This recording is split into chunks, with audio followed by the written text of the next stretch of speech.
Budaya, Mitofo, salam kebajikan, rahayu untuk kita semua.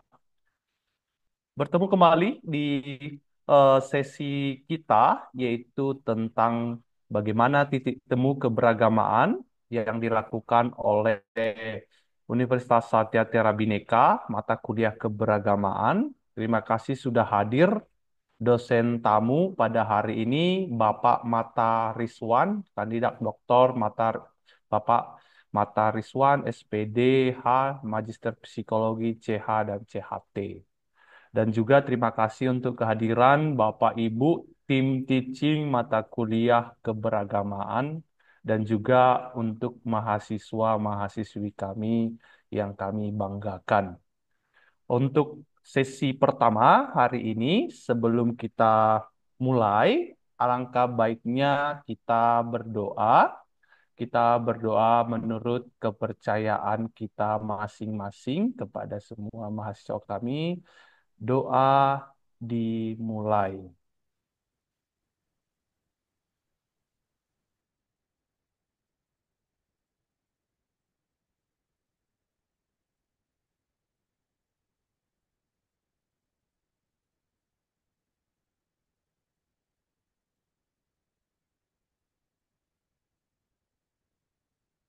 Doa selesai. Baik, kita akan memulai sesi pertama ini. Sebelum kita mulai, saya ingin memperkenalkan dulu dosen tamu kita pada pagi ini. Beliau itu sudah cukup dikenal di kalangan akademisi eh, agama Buddha. Ya, saya tampilkan untuk CV beliau. Bapak Dr. Kandidat Mata Riswan SPDH Magister Psikologi CHCHT. Di sini beliau itu adalah lulusan STHH Dharma Nusantara Jakarta, S1 Pendidikan dan juga tahun 2021 menyelesaikan studi S2 Magister Psikologi dari Universitas Medan Area dan 2022 itu beliau mendapatkan Certificate of Hypnotis ya, hipnoterapi dan 2023 sampai sekarang Bapak Mata Riswan sedang melanjutkan studi program doktor di Universitas Hindu Indonesia. Nah, jadi pengalaman beliau juga sudah cukup banyak dari 2014 sampai sekarang. Dan sekarang beliau dari 2023 sampai 2020 maksud saya sampai 2023 beliau itu menjadi Parisada Hindu Dharma Indonesia Kota Medan sebagai staff coaching. Nah, kita perkenalkan dan kita sambut Bapak yang akan menjadi dosen tamu pada pagi hari ini. Silahkan kepada mahasiswa-mahasiswi kami dibuka kameranya. Kita akan memulai perkuliahan keberagamaan. Ya, silahkan semuanya. Mari kita sambut kepada Bapak Dr. Kandidat Mata Riswan, SPDH, Magister Psikologi CH CHT. Kita mulai Pak perkuliahannya. Silahkan untuk sesi pertama ini, untuk dosen tamunya kita kasih batas waktu 30 menit sebagai menjelaskan materinya dan nanti sisanya kita lebih diskusi interaktif. Siswa akan bertanya kepada narasumber kita. Baik, terima kasih Pak Simanung Khalid. Apakah PPT saya sudah dengan teman-teman nih? Oke, saya Baik, share saja ya Pak. Saya ya share ya. baik. Ya, saya buka dulu ya Pak. Baik, Oke. selamat pagi teman-teman. Om Swastiastu, Assalamualaikum warahmatullahi wabarakatuh. Shalom, Namo Buddhaya, salam kebajikan. Yang saya hormatin teman-teman mahasiswa, rekan-rekan dosen yang ikut hadir pada pagi hari ini yang saya hormati. Saya secara pribadi sangat senang ya bisa bersama kalian hari ini dalam pertemuan mata kuliah keberagaman di kampus Satya Tera Bhinneka, yang dimana kampus ini kita sama-sama ketahui merupakan tempat kita belajar untuk menghargai perbedaan dan membangun pemahaman yang lebih dalam tentang keragaman dalam berbagai aspek kehidupan. Ya, kampus ini merupakan kampus keberagaman. Jadi kalau bicara keberagaman di Satya Tera Bhinneka agak canggung nih, karena semua rumah ibadah sudah dibuat sama pimpinan yayasannya. Artinya keberagaman itu sudah dipupuk dari sejak awal. Nah, adik-adik sekalian, para mahasiswa, pada kesempatan kali ini kita akan membahas dua isu yang sangat relevan dan penting dalam konteks keberagaman, yaitu pertama bullying dan pelestarian lingkungan, dengan melihat dari perspektif agama Hindu. Ya, kita tahu bahwa agama Hindu memiliki ajaran yang mengajarkan kasih sayang, cinta kasih, keseimbangan, serta rasa hormat yang sangat mendalam terhadap sesama alam semesta bahkan leluhur. Ya, melalui ajaran-ajaran tersebut kita akan mencoba untuk lebih memahami bagaimana ajaran Hindu bisa memberikan wawasan dalam menyikapi masalah sosial. Ini masalah sosial nih, seperti bullying serta kontribusinya dalam menjaga kelestarian lingkungan kita. Semoga diskusi ini dapat membuka pikiran, memberi kita perspektif baru tentang bagaimana kita bisa berperan aktif dalam menciptakan dunia yang lebih harmonis dan berkelanjutan. Baik, adik-adik sekalian, tanpa berlama-lama lagi, kita mulai pertemuan hari ini dengan penuh semangat dan rasa ingin tahu. Semoga kita bisa mengikutinya sampai akhir nanti. Terima kasih sebelumnya atas perhatian dan pengantarnya. Baik, saya mulai, Bapak Ibu sekalian, adik-adik mahasiswa.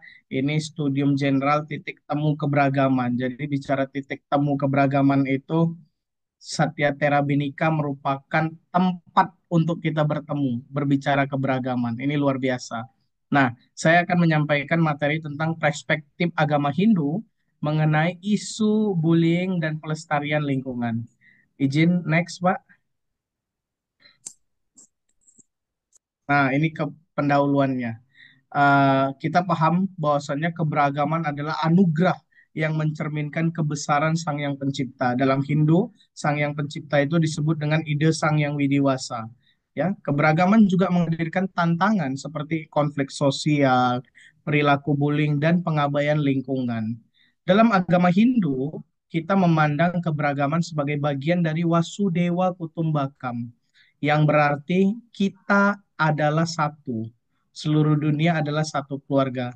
Konsep Wasudewa Kutumbakam ini merupakan konsep keberagaman yang sejak dini diajarkan pada anak-anak Hindu khususnya. Jadi kita kalau memiliki konsep Wasudewa Kutumbakam ini, kita berprinsip bahwasannya saya dan kamu adalah keluarga, gitu loh. Artinya kita menekankan harmoni, toleransi, dan tanggung jawab untuk menjaga keseimbangan ini tanpa melihat dari segi ukuran agama, suku, adat, ras, dan budaya. Artinya, kita sama-sama makhluk ciptaan Tuhan, ya kan?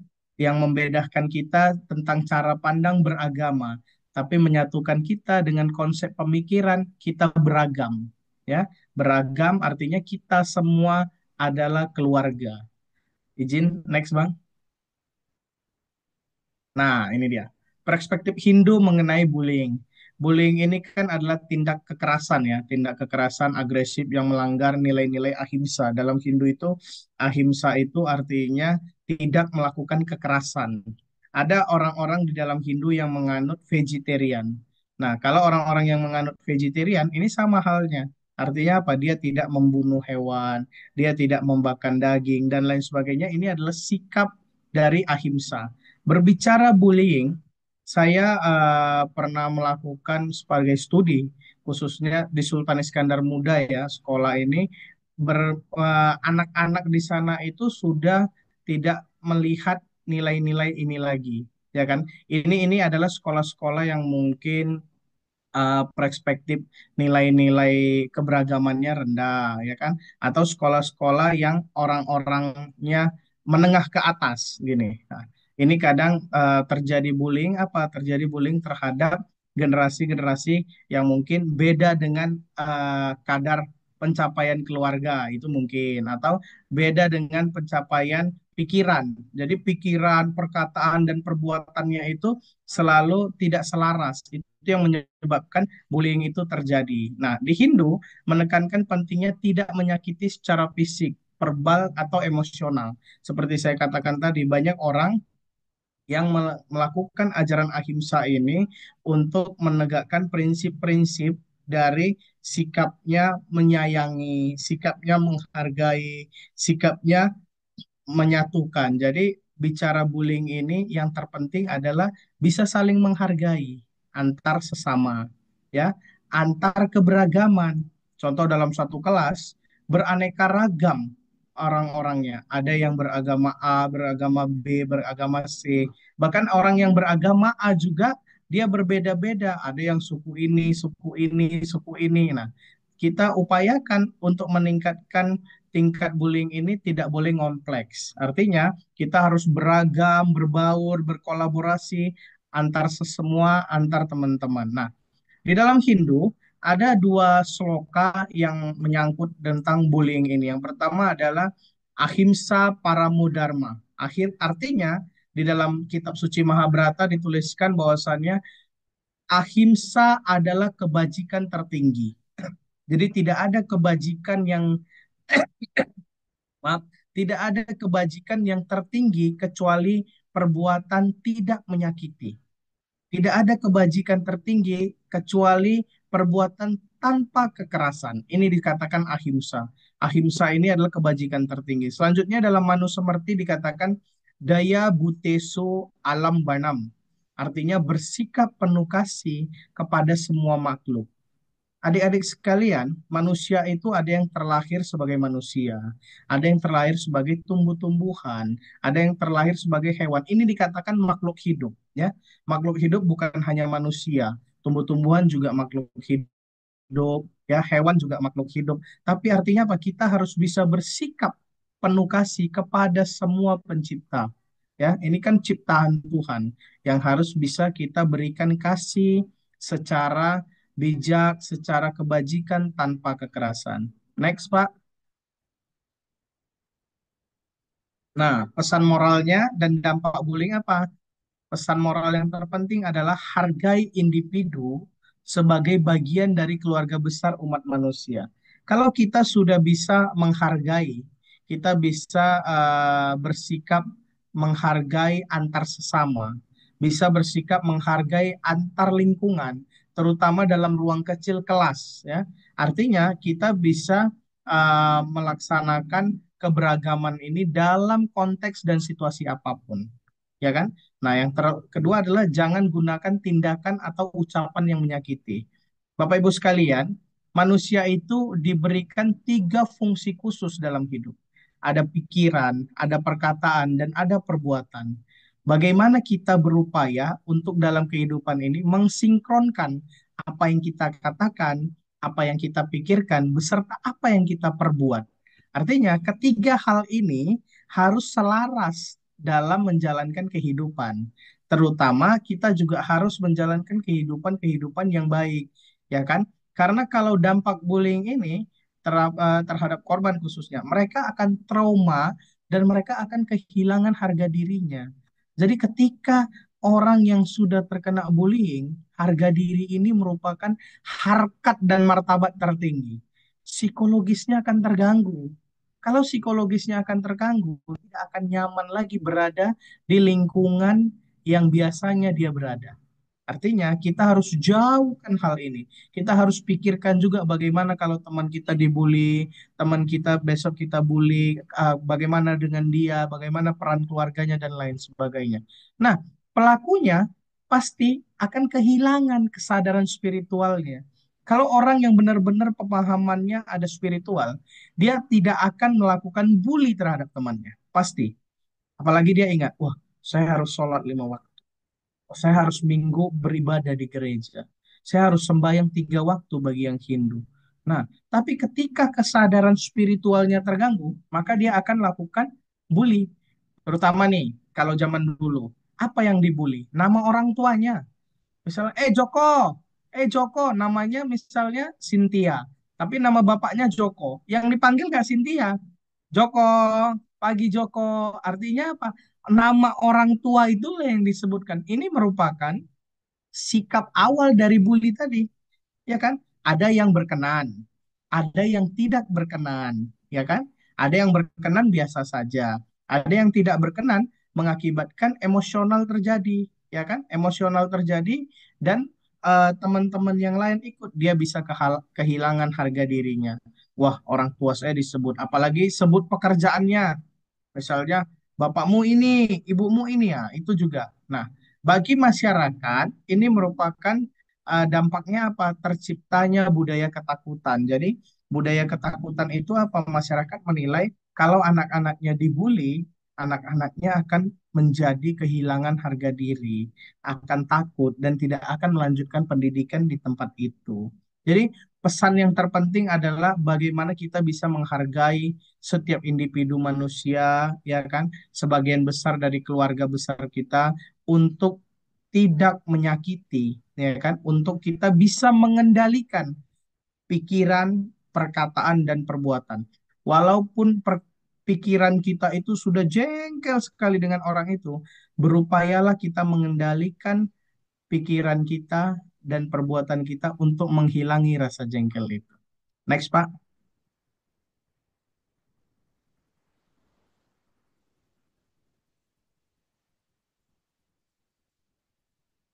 Izin boleh next, Pak?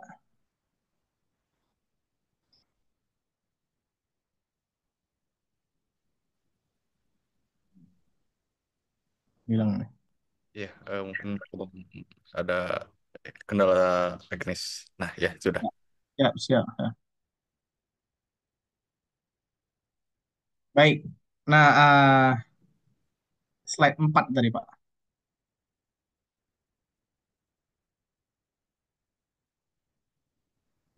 4, baik, lagi 5. Oke.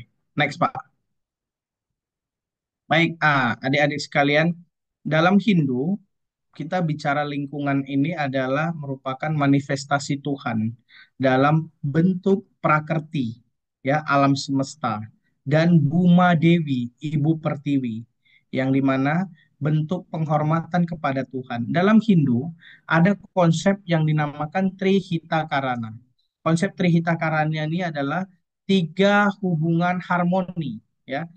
Tri artinya tiga, hita adalah hubungan, karana adalah harmoni. Tiga hubungan harmoni. Ada yang pertama parayangan. Parayangan ini adalah harmoni dengan Tuhan. Yang kedua pawongan, harmoni dengan sesama.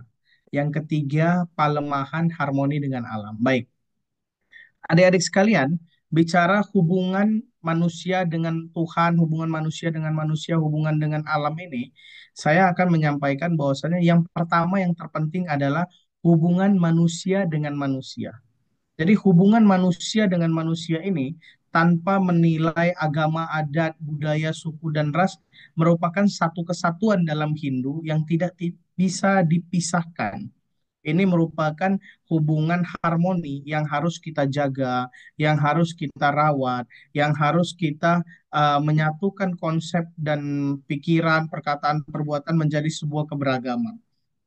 Ini yang dikatakan hubungan dengan manusia.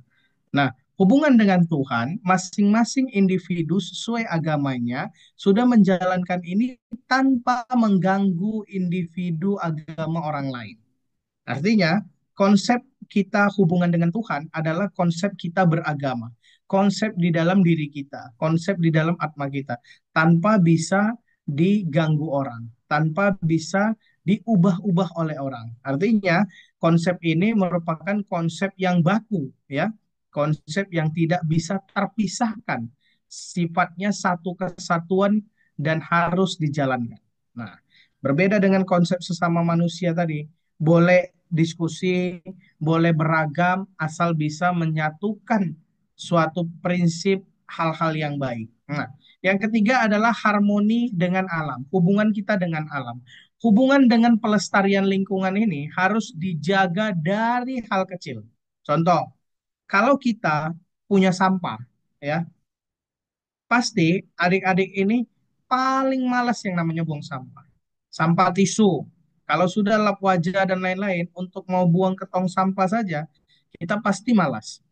Ya, pasti malas. Kalau di kelasnya ada laci, dibuangnya dalam laci. Ya, kalau di kelasnya tong sampahnya jauh, coba digulung-gulung, mau dilempar, nanti kena temannya, dan lain-lain. Jadi, eh, hal untuk kita mencintai alam ini harus kita awali dengan hal-hal baik. Harus kita dasari dengan hal-hal yang istimewa. Apa itu? Lestarikanlah lingkungan sekitar, ya. Menjaga, merawat lingkungan yang ada sehingga kita bisa melakukan penghormatan tertinggi terhadap alam ini. Jadi hubungan manusia dengan alam itu sama juga hubungannya dengan manusia dengan leluhur.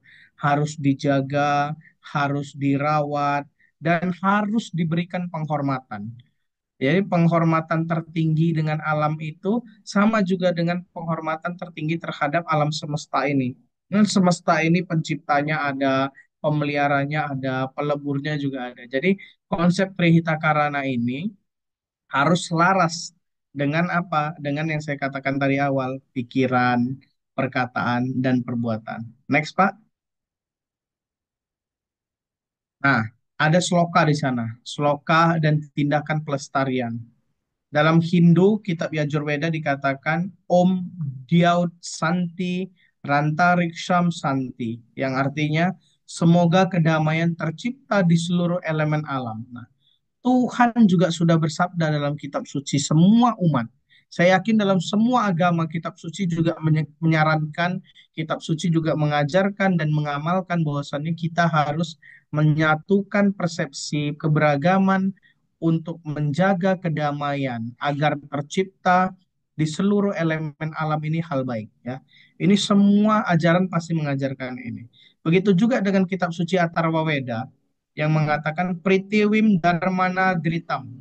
Artinya bumi ini didukung oleh Dharma. Ya, bumi ini didukung oleh Dharma yang dimana adalah kebenaran. Jadi alam semesta ini didukung oleh ajaran kebenaran, Dharma ini kebenaran. Nah, tindakan yang terpenting untuk kita melaksanakan pelestarian lingkungan ini adalah kurangi limbah plastik. Ya, ini penting. Kalau kita lihat di kafe-kafe, ya sudah tidak ada lagi menggunakan sedotan, ya dan lain-lain sebagainya, bahkan semuanya sudah berkurang. Nah, yang kedua adalah melaksukan tanaman pohon untuk bumi dewi. Jadi dalam konsep Hindu, bumi ini disebut adalah alam semesta sebagai Buma Dewi, bumi dewi. Kita meyakinin bumi ini memiliki apa namanya kesuburan yang harmoni yang dilindungi oleh Ida Sang Hyang Widi Wasa melalui manifestasinya Bumi Dewi. Yang ketiga, bersihkan lingkungan suci. Coba kita buat gotong royong remaja masjid bersihkan masjid, ya kan? Gotong royong remaja gereja bersihkan gereja. Begitu juga gotong royong remaja Hindu membersihkan lingkungan suci kuil atau pura. Ini disebut dalam Hindu adalah Tirta Yatra. Dari yatra itu perjalanan suci, ya kan, memohon tirta selagi sekalian melaksanakan pembersihan diri. Jadi hal-hal kecil inilah yang bisa mendongkrak kita untuk menjaga pelestarian alam semesta. Ya, pelestarian alam ini harus kita jaga, harus kita rawat sejak usia dini, sejak usia kita seperti sekarang. Next, Pak. Nah, kesimpulannya, Bapak Ibu sekalian, keberagaman manusia ya dan alam adalah dua aspek yang saling berkaitan. Prinsip ahimsa dan trihita karana menjadi panduan untuk menjaga harmoni sosial dan melestarikan lingkungan dengan cinta dan tanggung jawab. Kita dapat merawat dunia ini sebagai satu keluarga besar yaitu Wasu Dewa Kutumbakam. Kita semua bersaudara. Ada satu konsep lagi yaitu adalah Tatwam Asi. Tatwam Asi itu artinya apa? Aku adalah kamu dan kamu adalah aku. Kalau konsep ini kita jalankan dalam kehidupan keseharian, konsep ini kita libatkan dalam kehidupan seharian, maka sikap dari bully tadi, sikap dari menjaga lingkungan tadi sudah pasti jauh dari dalam kehidupan kita. Artinya kita bisa merasakan apa yang dia rasakan, dia juga bisa merasakan apa yang kita rasakan, dibarengi dengan konsep Wasudewa Kutumbakam. Kita semua bersaudara. Jadi itu adik-adik sekalian, perspektif Hindu tentang bully dan pelestarian lingkungan. Bagaimana kita bisa menjaga harmonisasi ini? Yang pertama adalah kita harus bisa tidak menyakiti, ya, tanpa kekerasan. Dan selanjutnya kita harus bisa menjaga bagaimana menganggap semuanya adalah sama. Wasudewa Kutumbakam. Baik, terima kasih adik-adik, rekan-rekan sekalian. Kita lebih banyak didiskusi nantinya, berkenan untuk diskusi, ya kan? Karena bicara kalau one show aja nggak seru ini, Pak. Jadi kita persilahkan kalau ada yang mau berdiskusi dan lain sebagainya, waktu dan tempat saya kembalikan ke Pak Joshua. Terima kasih. Terima kasih untuk Bapak Mata Rizwan dari penjelasannya. Ya, kita itu satu keluarga besar, Vasudhaiva Kutumbakam, begitu ya Pak, kurang lebih ya. Ya, Oke. Nah, untuk mahasiswa-mahasiswi kami, kita langsung saja, kita lebih interaktif saja di sesi agama Hindu ini. Silahkan, jika ada yang ingin bertanya, boleh bertanya dari chat, bisa, chat kelas, chat Zoom pun boleh, ataupun langsung ke Bapak Mata Rizwan, ya. Kita lebih interaktif saja diskusinya. Gambaran besarnya sudah beliau jelaskan untuk kita. Silakan kepada siswa-siswi kami yang ingin bertanya bagaimana perspektif agama Hindu melihat tentang bullying, menjaga lingkungan, dan diskriminatif ya, diskriminasi. Silakan kepada mahasiswa kami, kepada Cecilia Natasha, langsung saja bisa bertanya. Silakan. Selamat pagi Pak, perkenalkan sebelumnya nama saya Cecilia Natasha Marbun dari kelas Agribisnis Asiang. Pertanyaan saya Pak, bagaimana nih tanggapan Bapak mengenai bullying yang terjadi sekarang bukan hanya di anak sekolah atau mahasiswa saja, tetapi ternyata orang dewasa juga bisa membuli. Padahal yang kita tahu orang dewasa atau seperti yang sempat ramai kemarin, seorang ahli agama lebih mengerti hal yang salah dan yang benar. Gitu. Bagaimana tanggapan Bapak mengenai hal itu? Terima kasih, Pak. baik, terima kasih, Miss Rumi. Ini persoalan temanis ya. Baik, adik-adik sekalian, itu dia kembali. Terpenting adalah apa namanya pada tokoh-tokoh agama mungkin ya, bicara orang dewasa dan lain-lain. Peran aktif yang harus disampaikan itu adalah bisa menjaga mawas diri. Itu yang terpenting. Bullying ini kan apa namanya sebuah sikap yang kasar ya, sebuah sikap yang tidak menunjukkan eksistensi diri terhadap orang itu. Kadang kita menyampaikan bully itu secara emosional, apa yang disampaikan juga kadang tidak selaras dengan pikiran dan perkataan, ya kan? Hanya langsung keluar saja. Nah, hal yang harus dijaga adalah pengendalian tadi. Kan saya sudah sampaikan tadi, bahwasannya ini baik siswa, baik mahasiswa, baik dosen, baik apa namanya masyarakat umum, tokoh agama, tokoh masyarakat, semua orang harus berkenan. Nah, ini harus berkenan ya, harus berkenan bisa menjaga pikiran, perkataan dan perbuatan. Karena kalau tiga ini konektivitasnya selaras, maka hal-hal yang tidak diinginkan akan terjadi. Walaupun kita emosional dalam apa namanya pikiran, kita ada emosional nih dalam pikiran. Tapi berupayalah untuk melaksanakan perkataan dan perbuatan menjauhkan hal-hal ini, ya kan? Karena kalau kita lihat ya, yang baru-baru ini viral, beliau juga tidak ingin sebenarnya menyampaikan hal itu, ya. Ini hanya terbawa gambaran dalam emosional penyampaian materi, ya kan? Menjadi bully yang tidak diperkenankan, tetapi selarasnya ya, selarasnya apa namanya, perbuatan dia itu, ya kan, dan perkataan yang dia keluarkan itu tidak selaras dengan kehidupannya. Tetapi ini sudah terjadi, ya kan?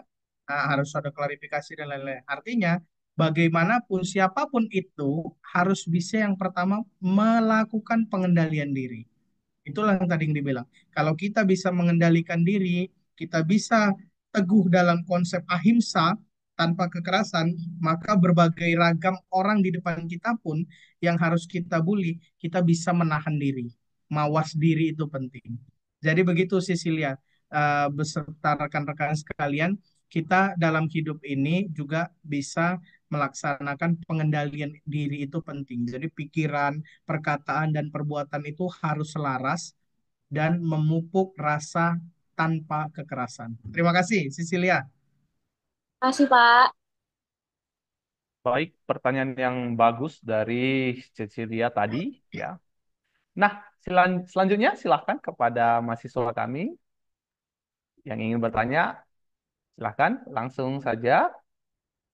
Eh, ada ini pertanyaan Pak Mata dari chat, saya bacakan ya. Selamat pagi Pak, perkenalkan saya Cindy, kelas kebidanan A sore. Ingin bertanya bagaimana yang sudah Bapak jelaskan tadi. Saya ingin bertanya bagaimana perspektif Hindu tentang bullying dan lingkungan dapat kombini apa ini maksudnya ini komunis hmm, dikomunikasikan ya mungkin maksudnya dengan pendekatan modern untuk menciptakan masyarakat yang lebih harmonis ya. Bagaimana perspektif Hindu tentang bullying dan lingkungan dapat dikombinasikan dengan pendekatan modern untuk menciptakan masyarakat yang harmonis. Ya, itu pertanyaannya, Pak. Silahkan coba nanti Baik, kalau ada chat, tolong dirapikan ya kepada mahasiswa kami untuk pertanyaannya dirapikan kalau mau bertanya. Saya kembalikan kepada Pak Mataha. Silakan, Pak. baik, Adik Cindy ya. Jadi kalau ditanya bagaimana mengkombinasikannya dengan pendekatan modern, yang pertama adalah seperti saya katakan tadi juga. Jadi bicara bullying dan pelestarian lingkungan ini hal yang paling modern, hal yang paling gampang itu adalah pengendalian diri. Kan saya bilang, kalau kita melakukan pengendalian diri dalam hidup kita, pasti kita akan menjaga dan merawat hal ini, ya kan? Menjaga tidak melaksanakan kekerasan dan merawat lingkungan itu, ya. Ada yang pertama kita bisa mengenali, ya, mengenali bullying itu, identifikasinya, tanda-tanda bahwa seseorang itu apa namanya akan melaksanakan bully dan yang kedua adalah bagaimana kita bisa merawat dan menjaga berbicara ya berbicara dan apa namanya membangun dukungan kepada teman-teman dekat. Nah, yang paling penting adalah menguatkan diri tadi, pengendalian diri tadi. Tidak ada hal yang simple, tidak ada hal yang sangat modern ya, baik generasi Z, Gen Z, dan lain sebagainya. Hal yang terpenting hanya satu, bagaimana kita bisa mengendalikan diri untuk tidak melaksanakan kekerasan dan bisa merawat lingkungan. Simple. Jadi itu deh, ya pendekatan kombinasinya hanya satu adalah pengendalian diri. Terima kasih. Baik, terima kasih untuk jawabannya, Pak Mataha. Mari lanjut kita lanjutkan kepada Fraja Paulus dari kelas ABA Siang. Silakan, Nak. Baik, terima kasih atas kesempatan yang diberikan, Pak. Selamat pagi, Pak. Pagi. Perkenalkan, nama saya Fraja Paulus Bastanta. Saya berasal dari Prodi Agribisnis Asiang. Nah, jadi di sini saya ingin bertanya, Pak. Nah, jadi tadi mengenai jawaban dari teman-teman semua kan tuh mengenai pengendalian diri. Nah, jadi bagaimana menurut pandangan Bapak ataupun pandangan dalam agama Hindu, tips and trick yang diberikan kepada kita dalam mengendalikan diri tersebut? kita tahu bahwasanya kita juga memiliki hawa nafsu, mau ingin marah ataupun dan lainnya. Nah, jadi ketika bullying itu terjadi kepada kita, bagaimana nih tips and triknya, cara mengendalikan diri tersebut agar kita terhindar dari yang namanya bullying dan diskriminasi. Terima kasih, Pak. Baik, ini pertanyaan bagus nih, Fraja Paulus. Jadi apa namanya bicara tips ya, tips bagaimana kita bisa mengendalikan diri. Sebenarnya pengendalian diri itu kan adalah pemahaman diri ya kan. Bagaimana kita bisa merefleksikan diri kita untuk lakukan introspeksi diri ya kan. Introspeksi secara rutin, bagaimana kita bisa memahami pikiran kita, emosi dan tindak kesadarannya. Nah, bicara dalam Hindu ada dikatakan kesadaran Atman, Atma Jenana. Ingatlah bahwa diri sejati adalah jiwa yang abadi, bukan ego atau keinginan duniawi. Jadi hal ini melatih kita untuk melaksanakan pemahaman diri. Tips yang kedua dalam Hindu ada dikatakan praktik yoga.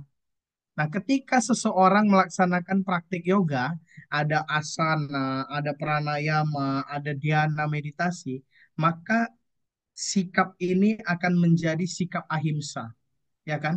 Pikiran ini akan pikirannya jernih, tubuh ini akan tenang, napas ini dikontrol, pikiran ini dikontrol. Ini untuk apa? Ini untuk meningkatkan fokus, mengurangi stres, dan mengendalikan pikiran negatif tadi. Nah, ada satu lagi yang dikatakan pengendalian indria, ada dhamma dan sama dalam Hindu. Jadi batasi sensasi, hindari godaan berlebih, ya kan? Seperti makanan, ini contoh makanan yang tidak sehat, hiburan yang berlebihan, atau kebiasaan konsumtif, ya kan? Nah, terus dalam konsep agama itu ada dikatakan rutin sadana. Kalau orang Muslim ini sholat 5 waktunya rutin, ya.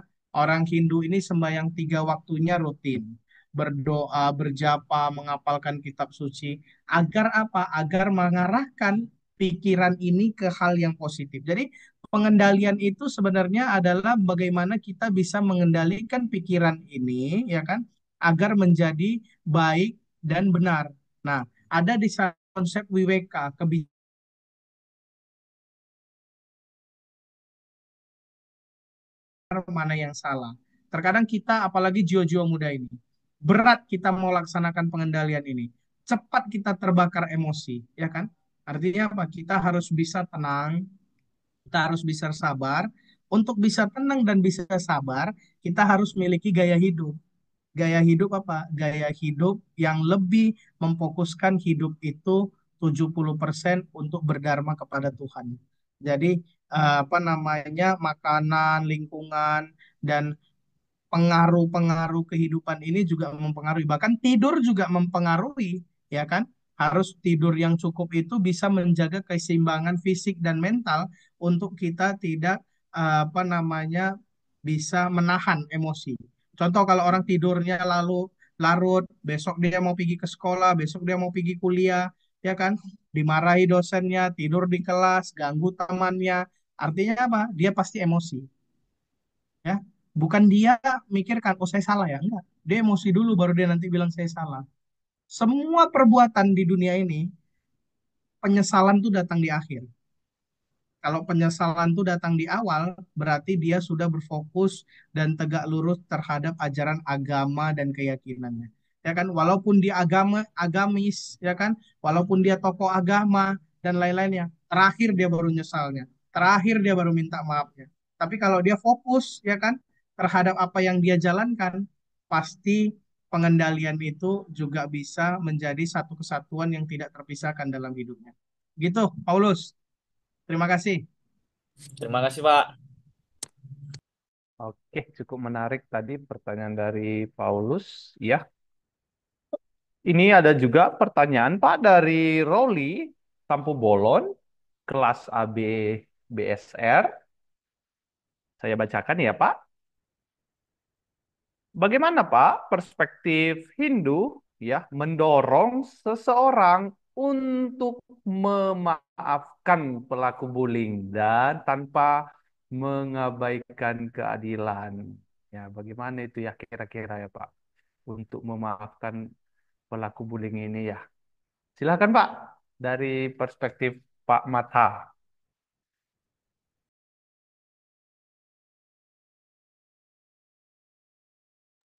Baik, Rauli Tampu Bolon ya. Ya, Dalam filosofi Hindu ya, memaafkan itu merupakan kebajikan utama. Ya, ini merupakan kebajikan utama atau disebut kesama, kesama dia. Dalam kitab suci, dalam Manusamerti itu disebut sebagai kebajikan yang harus dimiliki oleh setiap manusia, ya kan? Tanpa mengabaikan sebuah keadilan. Artinya, ketika pelaku bully itu sama halnya. Ini sesudah dibully, penyesalan itu datang di belakang hari, lakukan minta maaf, yang pelakunya minta maaf, yang dibully juga bersedia berkenan untuk dimaafkan. Artinya, ketika apa namanya konsep Hindu itu mendorong kita untuk anti kekerasan, bahkan itu juga merupakan hal yang tinggi untuk melakukan pemaafan, ya kan? Pelepasan ego dalam Hindu itu disebutkan ahankara, yang dimana kita memanfaatkan, mengajarkan kita untuk mengesampingkan ego dan mengembangkan kerendahan hati. Nah, artinya mereka yang melakukan pelakunya juga harus diadilin. Diadilinya dengan apa? Dengan hal-hal tertentu. Kalau dia sudah berkenaan dengan fisik, maka keadilannya itu harus berjalan dengan berlandaskan hukum negara, ya kan? Kalau dia sudah hanya bully dengan ucapan dan perkataan, maka keadilannya harus dilaksanakan dengan hukum agama. Apa itu? Memaafkan. Jadi dalam hidup ini hukum agama dan hukum negara harus selaras, tergantung bulinya dalam tingkat apa gitu. Terpenting kedua konsepnya adalah saling memaafkan. Kembali dalam konsep ahimsa tadi, tanpa kekerasan dan selalu memaafkan. Nah, dalam Bhagavad Gita disebutkan bahwa salah satu sifat ilahi yang membawa manusia ke jalan kebajikan dan kebebasan spiritual. Jadi Dauri Sampat. Dalam kitab Mahabharata, Yoga, dan lain-lainnya juga semua diajarkan yang namanya apa namanya memaafkan. Jadi kedamaian batin, hubungan harmonis dan pengembangan spiritual itu merupakan praktis memaafkan dalam konsep Hindu. Mungkin itu, Adik Rauli. Pak, terima kasih ya, Pak. oke. Makin menarik ini topiknya nih ya Pak. Ada nih Pak pertanyaan lagi dari mahasiswa kita. Namanya Arya Genta dari kelas AB A Siang. Mohon izin Pak bertanya bagaimana cara kita sebagai makhluk sosial dalam beragama dalam untuk mendapatkan equity di dalam masyarakat. Di tengah kondisi dalam bermasyarakat kita yang menganggap no viral, no justice. Namun, ketika kita lihat dari sisi lain, setelah viral itu akan berdampak pada namanya marginalisasi kepada seseorang yang viral itu. Sedangkan dalam ajaran setiap agama diajarkan untuk saling memaafkan dan tentu ini akan bertolak belakang terhadap ajaran dalam beragama. Bagaimana itu kira-kira ya Pak? Kita lihat. Silakan Pak Mata. Baik, Genta ya, berbicara equity ya, keadilan sosial, artinya berarti memberikan perlakuan adil kepada setiap individu ya berdasarkan kebutuhan, bukan menyamakan semuanya. Artinya apa? Sikap no viral no justice ini ngetren di zaman generasi. Ini generasi ya. Kalau di zaman Hindu itu ada disebut 4 zaman.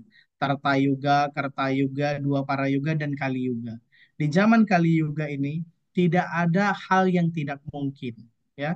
Tidak ada hal yang tidak mungkin dapat dijadikan sebagai acuan dan sumber apapun, ya. Saya selalu katakan kepada teman-teman khususnya di TikTok ya, kalau ada persoalan, kalau ada permasalahan, tidak perlu harus menjadi viral. Tapi mereka menanggapinya.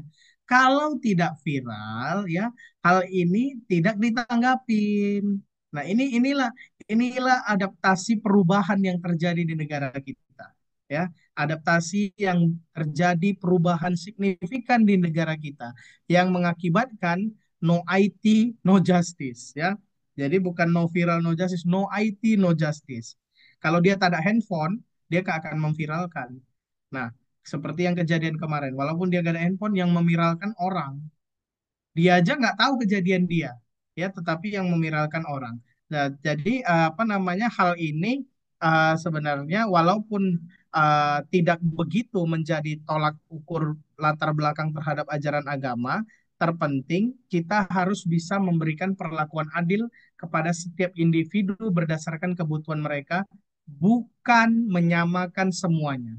Artinya tidak bisa, contohnya gini, memberikan akses pendidikan yang lebih kepada komunitas yang kurang mampu agar mereka dapat bersaing setara dengan kelompok lainnya. Artinya apa? Tidak ada kondisi ini bertolak belakang dalam ajaran agama selagi hal ini memang harus diviralkan untuk mendapatkan keadilan karena keadilan merupakan hal yang sangat tinggi, ya, hal yang sangat tinggi dalam kita melaraskan kehidupan ini. Mungkin begitu, Dek. Oke, terima kasih ya Pak. Tadi ada no viral, no justice ya. Nah, kita lihat lagi, ada ini beberapa pertanyaan lagi ya Pak. Dari namanya di sini ada Ripka Grace Celdia dari kelas BIA Siang. Saya sedikit tertarik Pak tentang slide materi yang Bapak paparkan di awal, yaitu slide ketiga tentang tiga hubungan harmoni atau Trihita Karana. Ya. Nah, dari materi itu pertanyaan saya, bagaimana Pak implementasi Trihita Karana dalam bidang pendidikan dan pembangunan berkelanjutan? Ya, saya buka itu pertanyaan Pak, pertanyaannya. Saya buka dulu slide-nya ya biar lebih eh, jelas. Saya share slide ketiga. Oke, ini pertanyaan tadi.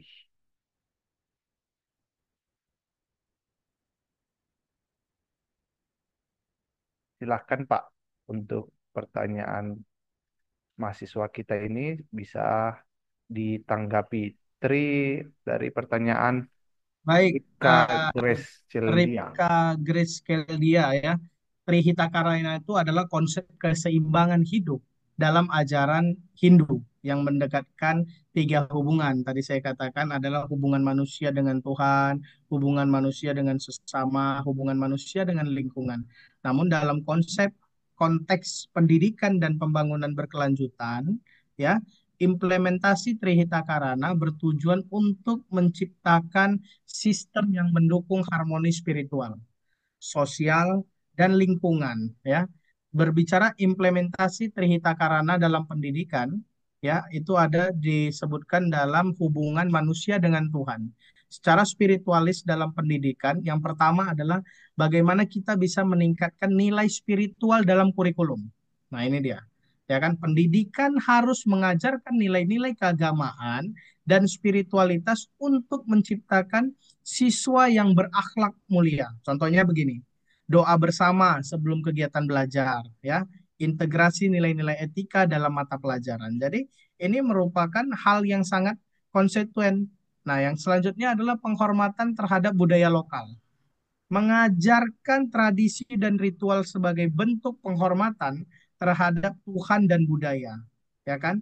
Memperkenalkan bagaimana filosofi Hindu melalui seni, sastra, dan sejarah. Selanjutnya, implementasi Trihita Karana ini dalam pendidikan melalui hubungan sosial di sekolah. Yang pertama adalah pendidikan inklusif, memberikan kesempatan yang sama bagi semua siswa tanpa memandang latar belakang agama, ekonomi, dan sosial.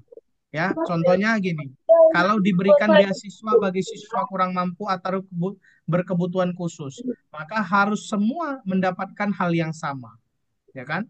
Selanjutnya, kolaborasi dan gotong royong mengajarkan kerjasama antar siswa, guru, dan masyarakat. Ya, biasanya program kerja bakti, ekstrakurikuler berbasis tim, dan pelatihan lain-lainnya. Nah, kepada lingkungan dalam pendidikan dikatakan ada dua hal penting, yaitu adalah pendidikan lingkungan hidup dan penggunaan SDM ramah lingkungan. Bagaimana kesadaran kita penting menjaga lingkungan sejak dini, ya. Bagaimana kita bisa ramah lingkungan menggunakan plastik dan menghemat energi. Itu kalau diimplementasikan dalam bidang pendidikan. Bagaimana kalau diimplementasikan dalam pengembangan berkelanjutan? Nah, bicara implementasi Trihita Karana dalam pembangunan berlanjutan, kita bicara dari parayangan itu adalah pembangunan spiritual dan keagamaan. Yang pertama, pembangunan tempat ibadah. Memastikan tempat ibadah itu terawat. Contoh Satya Terabinika. 5 rumah ibadah masing-masing agama ada di sana. Artinya Satya Terabinika sudah menjalankan implementasi Trihita Karana dalam pembangunan berkelanjutan. Ya kan? Yang selanjutnya adalah ritual sebelum proyek dimulai. Ya kan? Semua rumah ibadah yang didirikan di Satya Terabinika dilaksanakan upacara pemujaan yatnya untuk memohon restu menjaga keseimbangan. Ya, bangun masjid, dipanggil kiai-kiai, ustadz-ustadz bagaimana didoakan agar kokoh. Bangun kuil demikian juga. Bangun gereja demikian juga. Artinya pembangunan berkelanjutan secara spiritual sudah dijalankan. Ya, bicara pembangunan sosial dan komunitas, yaitu adalah bagaimana bisa melaksanakan pemberdayaan masyarakat sosial, masyarakat lokal, melibatkan masyarakat dalam perencanaan dan pelaksanaan pembangunan. Saya lihat Satya Terabinika sedang membangun nih, sedang melaksanakan pembangunan. Ya, kita doakan pembangunan ini berjalan dengan baik, megah, dan nantinya mahasiswa Satya Terabinika ini semakin hari bisa semakin banyak. Yang selanjutnya, melaksanakan keadilan sosial. Ini penting. Memastikan pembangunan memberikan manfaat yang merata bagi semua lapisan masyarakat. Hari ini, masyarakat di Kecamatan Medan Sunggal sangat terbantu dengan adanya Yayasan Sultan Iskandar Muda dan Kampus Satya Terabinika. Saya bukan menjunjung tinggi, membanggakan, saya tidak mengajar di sana, saya tidak pernah terima apapun dari sana, tapi saya tinggal di lingkungan sana. Ya, saya tinggal di lingkungan sana, saya tinggal di dekat kedai ayah, Gang Langgar. Saya lihat betul bagaimana Satya Terabinika ini berkembang, Sultan Iskandar Muda ini berkembang, dan masyarakat sangat mempunin dengan kehadirannya. Yang pertama, mereka selalu mengatakan dapat beasiswa, pendidikannya cerdas dan berkualitas. Artinya apa? Bagaimana konsep dari Trihita Karana ini untuk pembangunan berkelanjutan itu sudah dirasain oleh masyarakat.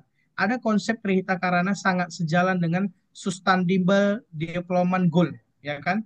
Pendidikan berkualitas, kota dan komunitas berkelanjutan, dan lain sebagainya. Nah, jadi Ripka Grace, saya harus sampaikan bahwasannya kamu harus bangga.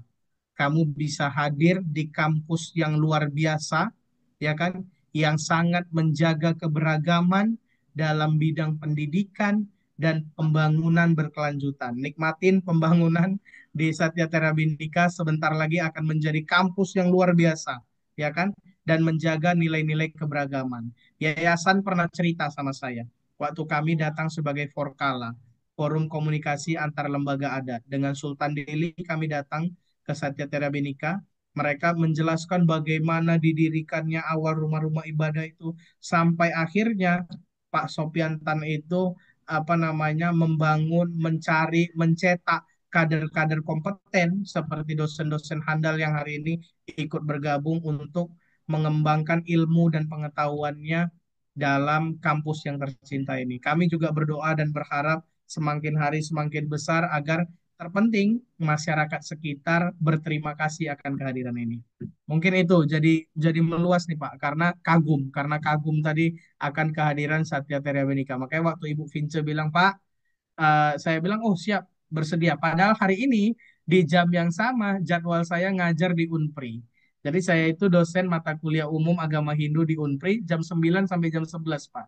Jadi saya geser mereka, saya bilang sehari ini Bapak ada ini apa namanya untuk membangkitkan semangat teman-teman. Terima kasih.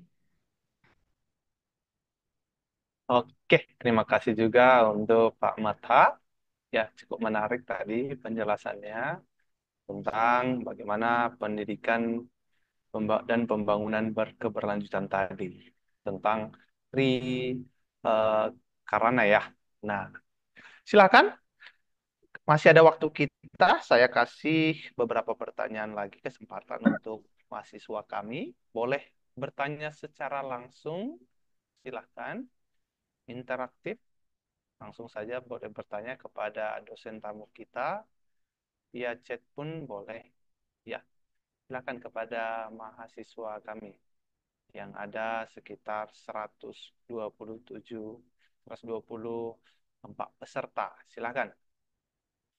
Ada lagi yang ingin bertanya perihal perspektif agama Hindu melihat bullying, diskriminasi, dan menjaga lingkungan. Silakan, ada lagi yang bertanya? Ayo, karena waktu dosen tamu kita ini cukup terbatas, karena tidak bisa seterusnya ini jarang-jarang ya kita berjumpa dengan Pak Mata, karena jadi dosen juga di luar institusi kita. Silakan, mahasiswa-mahasiswi kami. Tidak ada ini? Atau sudah cukup jelas tadi penjelasannya? Kurang lebih 1 jam lebih kita mendengar pemaparan dari Pak Mataha. Ada ini? Ayo, tidak perlu sungkan.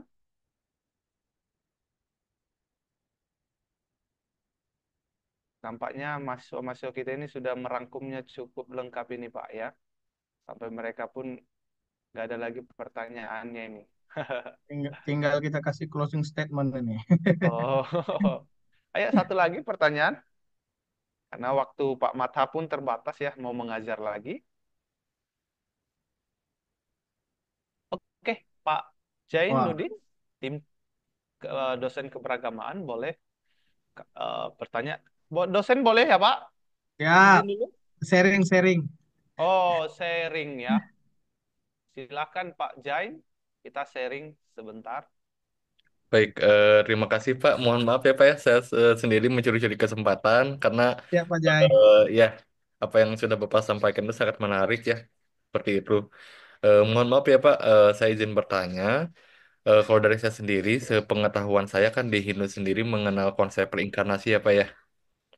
Ya. Nah, itu tuh, jadi yang saya ingin tanyakan itu apa konsekuensi yang akan didapatkan oleh pelaku, baik itu pelaku bullying dan pelaku diskriminasi maupun pelaku perusak lingkungan, khususnya dalam kaitannya dengan reinkarnasi. Apakah pelaku tersebut akan mendapatkan konsekuensinya di kehidupan selanjutnya? Seperti itu. Oke, saya. Baik, baik, terima kasih Pak Jainuddin. Jadi apa namanya ini reinkarnasi dalam Hindu. Benar di konsep Hindu itu ada reinkarnasi. Di Hindu itu ada yang dikatakan dengan Pancasrada, 5 keyakinan dasar. Jadi umat Hindu harus memahami 5 keyakinan dasar ini. Kalau dia tak paham ini, belum bisa jadi Hindu, ya kan? Yang pertama adalah yakin akan adanya ide Sang Yang Widiwasa, Tuhan Yang Maha Esa, ya kan? Yang kedua, yakin akan adanya atma. Dalam jiwa, dalam roh ini, badan kasar ini ada atma. Ya. Yang ketiga adalah yakin akan adanya karma, perbuatan sebab akibat. Nah, yang keempat, yakin akan adanya reinkarnasi, kelahiran kembali. Dalam Hindu dikatakan samsahara. Dan yang kelima, yakin akan adanya moksa. Tujuan tertinggi umat Hindu bukan adalah surga, tetapi moksa. Moksartam jagadita yaca iti dharma. Artinya, ketika Atma Nastuti ini meninggalkan badan kasar ini, ya kan, dia akan berproses tergantung karmanya, ya, tergantung perbuatannya. Jadi ini berkesenambungan, Pak. Ya kan? Atma ini ketika meninggalkan badan kasar akan berproses sesuai dengan karma perbuatan, ya kan? Dalam kehidupan ini dia dinilai, dia melaksanakan perbuatannya baik, dia melaksanakan bully orang atau tidak, ya kan? Dia melaksanakan mencintai lingkungan hidup atau tidak dan lain sebagainya. Jadi karma ini ada tiga karma. Nah, ada karma yang dulu yang kita jalankan sekarang. Ada karma yang sekarang kita laksanakan, sekarang kita terima hasilnya. Orang bilang populernya karma naik jet, ya kan? Ada karma yang hari ini kita lakukan seburuk-buruknya akan diterima di kehidupan yang akan datang. Nah, artinya ini harus membuai dulu. Selanjutnya, proses reinkarnasi ini bukan berarti kita harus lahir manusia, ya kita lahir seperti manusia, enggak. Itu yang kita katakan. Dalam konsep Hindu, bahwasannya makhluk hidup itu tetap akan bereinkarnasi menjadi makhluk hidup. Sesuai dengan karma wasananya. Nah, sesuai dengan karma wasananya. Bisa dia menjadi hewan, bisa dia menjadi tumbuh-tumbuhan, bisa dia menjadi manusia lain yang untuk berproses menjalani karmanya ke depannya. Jadi karma ini berkesinambungan, berputar, berputar sesuai dengan perjalanan kehidupan kita. Nah, kalau dia karmanya baik, dia akan menyatu kepada Brahman, moksa dia, kembali kepada Sang Pencipta. Artinya restart ulang dia saat dia lahir. Nah, konsep reinkarnasi dalam Hindu ini tidak terlepas dari konsep karma wasana, Pak.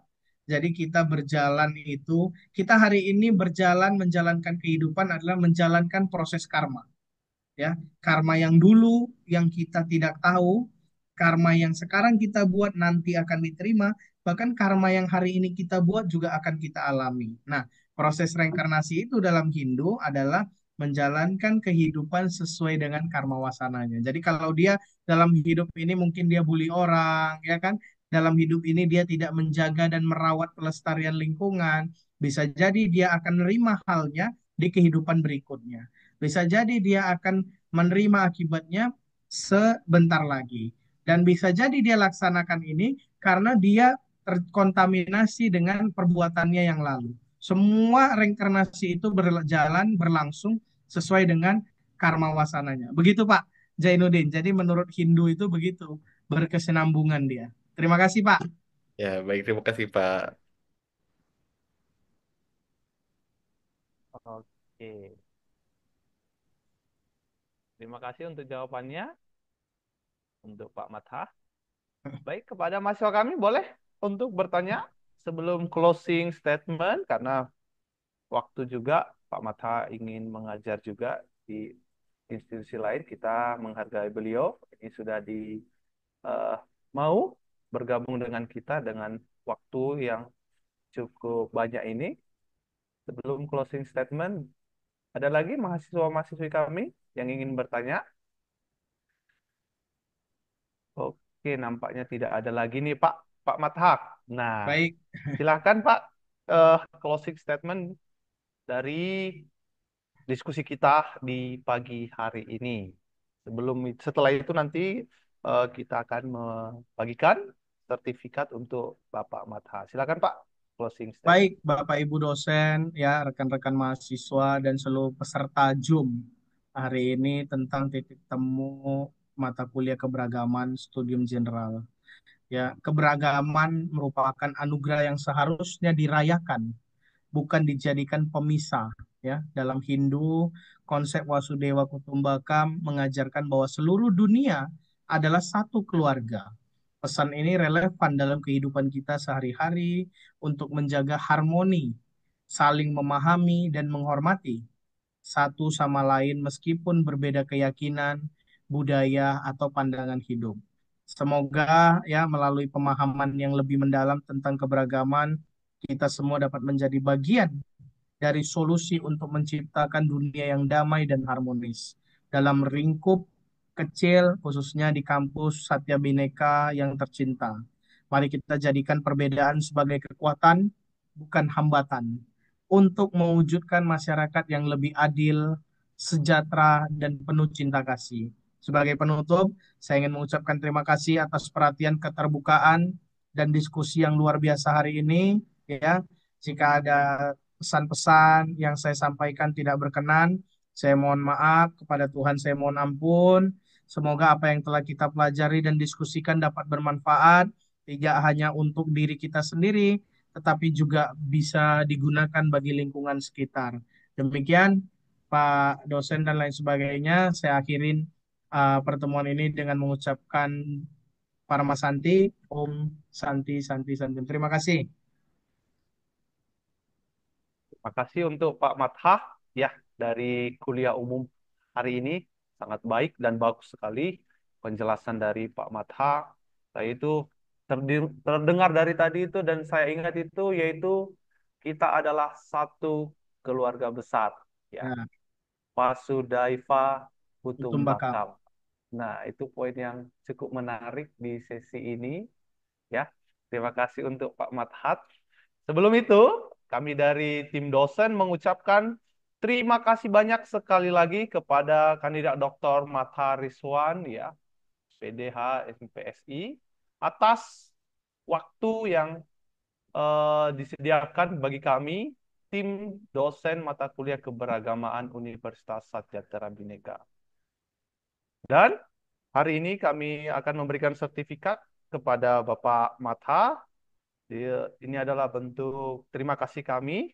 Silakan kepada Bu Ernida, Dr. Ernida Marbun, untuk membagikan sertifikat kepada Pak Matha. Silakan, Bu.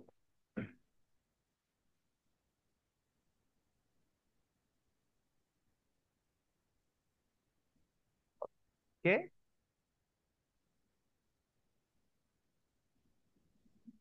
semoga dengan pemberian ini menjadi penghargaan yang baik dan diterima oleh Bapak Matha Rizwan dari kami, tim teaching mata kuliah keberagaman Universitas Sejahtera Bhinneka. Semoga sehat-sehat selalu untuk keluarga juga.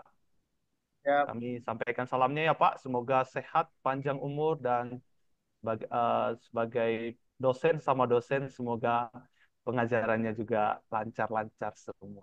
Terima kasih kepada Pak Matha Rizwan. Sebelum itu, minta tolong Pak untuk Pak Jain untuk mendokumentasikan Ya, eh, pertemuan kita hari ini. baik. Kepada mahasiswa kami, silakan dibuka kameranya sebagai dokumentasi untuk pertemuan kuliah umum kita di pagi hari ini. Pada semua mahasiswa, sekitar 130 mahasiswa, silakan dibuka kameranya semua dan akan kita dokumentasikan. Silakan Pak Jai. Ya, baik. Sebelumnya mohon untuk Bu Ernida untuk stop share screen terlebih dahulu. Oke, baik. Kalau begitu, di sini ada 5 slide. Jadi kita akan dokumentasi dalam 5 sesi. Sesi pertama, tahan senyumnya. Satu, dua, tiga. Oke, slide kedua. Satu, dua, tiga. Slide ketiga. Satu, dua, tiga. Slide keempat. Satu, dua, tiga. Dan slide terakhir. Satu, dua, tiga. Baik, oke. Sudah, Pak. Terima kasih untuk Bapak Jai. Cukup di sini waktu kita untuk kuliah umum. Terima kasih sekali lagi untuk Pak Madha Rizwan sudah bersedia hadir di perkuliahan umum yang bertemakan titik temu nilai keberagamaan. Dan untuk mahasiswa kami, terima kasih juga sudah mau dan hadir. Dan jangan lupa untuk link absensi sudah kita bagikan, segera diisi semuanya. Penutup dari saya, semoga semua tetap jaga kesehatan. Selamat berlibur untuk mahasiswa-mahasiswi kami ST Bhinneka, ya, karena sudah libur semester. Dan sekali lagi saya ingatkan, link absensi kita sudah bagikan untuk batas pengisian sampai jam sesi agama Hindu saja. Saya cukupkan di sini ya kepada Bapak Ibu dan dosen tamu kami, Bapak Mathariswan. Assalamualaikum warahmatullahi wabarakatuh. Shalom, Namo Amitabha. Salam kebajikan, Rahayu semuanya. Selamat pagi. Terima kasih sudah bisa kita izinkan keluar Yuk, dari. izin ya Bapak Ibu. Terima kasih. Terima kasih, Pak. Silakan diisi absensinya Bapak untuk siswa mahasiswa kami sudah dikirim ya. Baik, Bapak Ibu sudah bisa kita apa ya keluar ya dari Zoom ya. Ya, mungkin kita kasih waktu ya Pak ya untuk mahasiswa, untuk link sudah kami share. Jadi Oke. kalau misalkan sudah diisi linknya baru boleh live seperti itu. Baik, kepada mahasiswa kami silakan diisi dulu. Kami kasih waktu pengisian sampai 10.30.